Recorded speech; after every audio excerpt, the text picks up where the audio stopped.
Hey, what up YouTube, I'm Eric, thanks for clicking on the video. Today's the second episode of Orbiting the Loonaverse, where we look at your questions and comments about the Loonaverse, and I give my thoughts and opinions on them.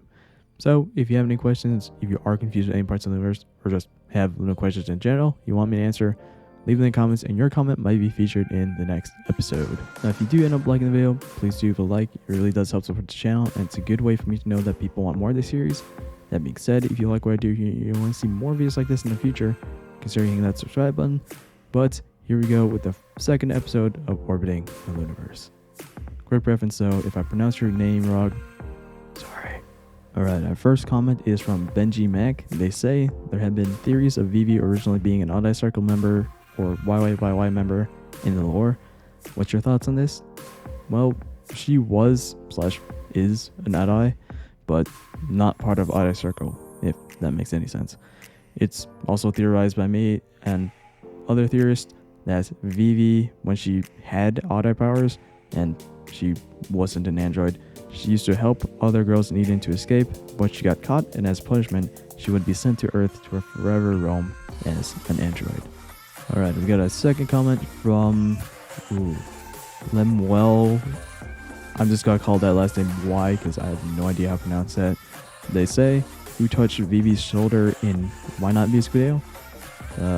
If you're talking about this scene, no one. I'm pretty sure that's her hand.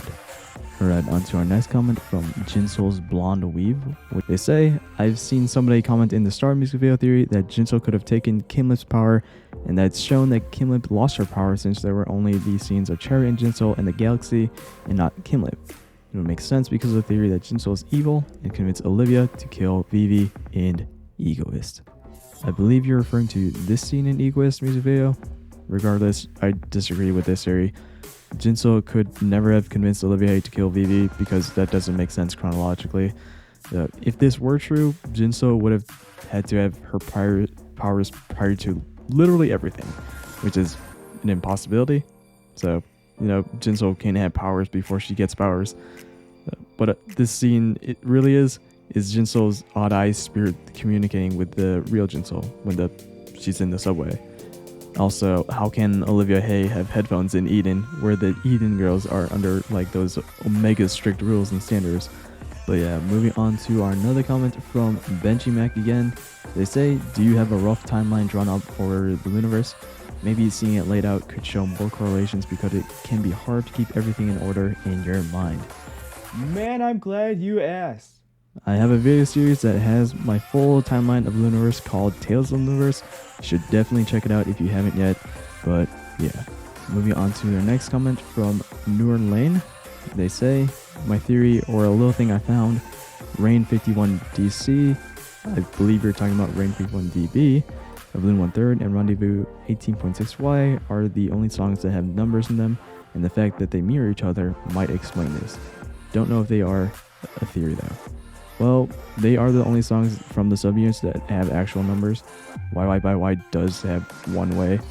Though for Loona as OT12 and solos, there are Midnight, number 1, 365, One and Only, The Carol 2.0, and D-1.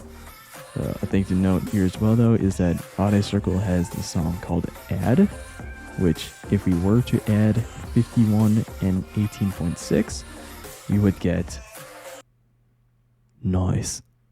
Alright, moving on to our next comment from Bianca. They say, do you believe the JinSoul villain theory? If yes, where would you put the JinSoul saved from the basement in the story? Do you think that JinSoul Kimlip Heejin's part in the Star music video is Cherry's creation? Do I believe that JinSoul in the universe is a villain? No, we haven't seen anything yet to make me want to label her as a villain. Though what might have happened with Hasa and Yojin during the Hi music video is a little sus right now, but the JinSoul saved from basement, I can't believe people don't get this joke that BBC made.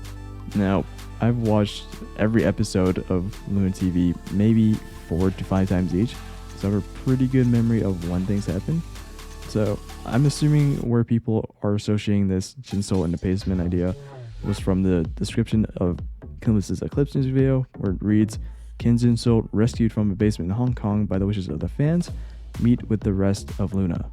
This was a joke by BBC in reference to Loona TV 127 and 143, where Kinlip, next to JinSoul, said that she wanted to do a photo shoot in nature, but they are shooting in the basement. So, don't believe in these basement theories. I'm 99% sure that this was supposed to be an inside joke between Loona and Orbits, and some theorists took Ihokse, or is this part of Loonaverse 2, a little too far and confused a bunch of Orbits. Oh yeah, there was another question here.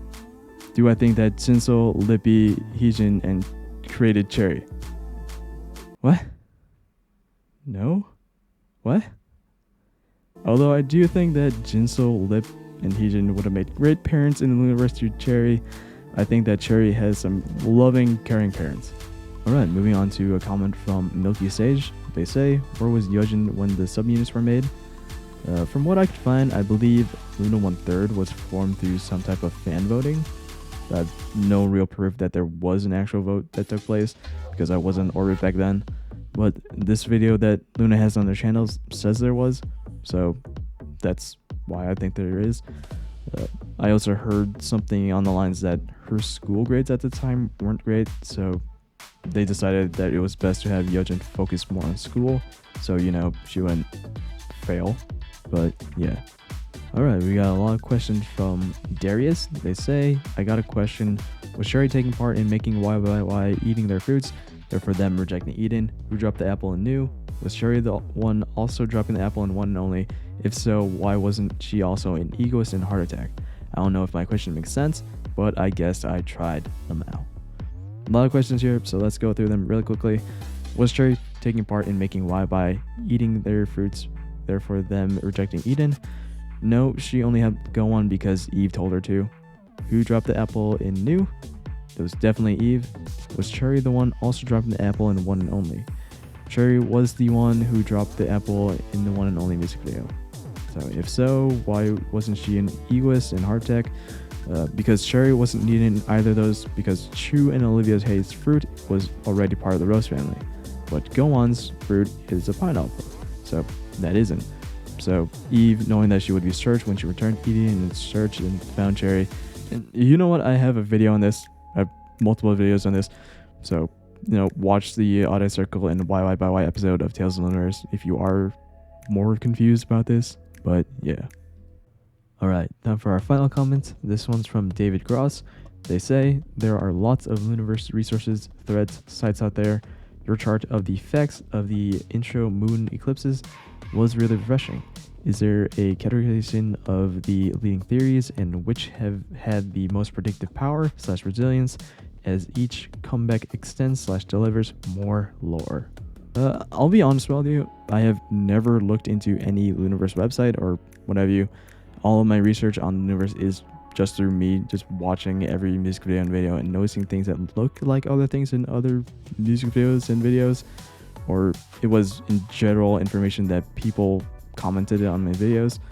Now, the only idea I ever intentionally used from someone else was the reverse order theory from Daebak Jjang, because that's the only Loonaverse YouTube channel I've ever seen a video from. But yeah, that was the second episode of Orbiting Loonaverse. If you did end up liking the video, please do leave a like. It really does help support the channel, and it's a good way for me to know that people want more of this series.